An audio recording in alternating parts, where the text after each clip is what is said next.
Right, let's get this out of the way. I bloody love Time in the Rani, okay? Screw what fandom think. No, I bloody love Time in the Rani. It's absolutely fantastic. Now, to be fair, of the 4 episodes of Time in the Rani, that was the weakest one. And it was the weakest one because it was full of your typical Pip and Jane garbled nonsense to wrap things up. We're still talking a lot of fun and I had a great time, but, a load of gibber at the end. I wanted the dude to go travelling with them. What a great companion he would have made. Yeah, I liked him. He was great. Like, he was really good. And in fact, the Laotians, are they Laotians? I still can't say it.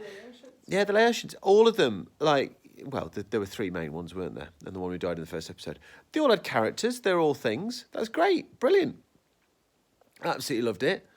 You don't have to end all episodes, I should have said this last time, with Mel screaming, okay? Too much Mel screaming. Yes, she's got quite a scream on her.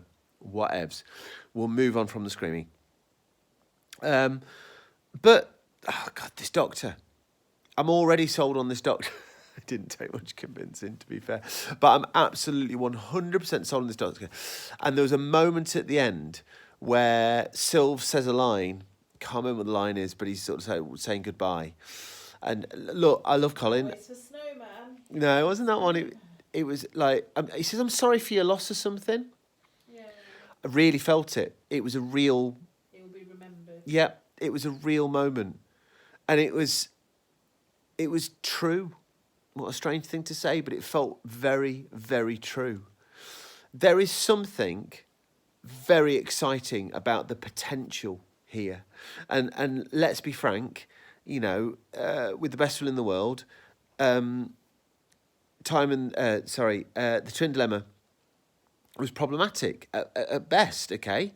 Lib's a fan, I'm less keen.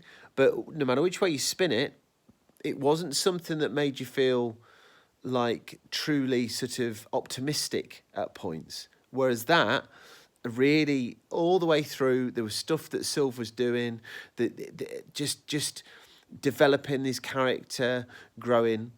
The other thing I want to say, though, is this. Will obviously do our research, because we always do. I don't know when Time in the Rani was commissioned. Was Time in the Rani commissioned before Colin got the sack? Because if it was, it would have been a terrible Colin story.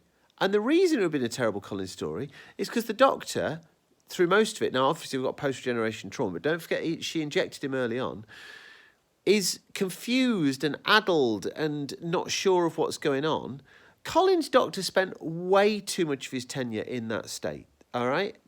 And that would have been a terrible story for Colin, because what you need, and what we were getting, mind warp aside, and we can, explain that way, is Colin deserved to have more rock-solid performances of the Doctor where you were confident in his position, his moral position, and moving forward. But in terms of what we got there, I bloody love Time in the Rani, right? And like I said, I think I've seen that last episode before, possibly the one before it.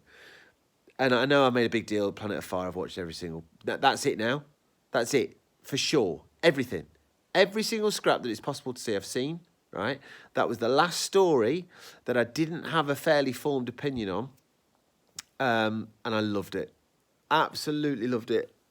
That's it. I put a pin badge on my coat today, a Sylvester McCoy pin badge that was a present from a kid at school. And it made me absolutely super happy because he's my boy. Onwards to the future. Anything to say, Lib? Love it. Love it. All of it. All of it. Magic.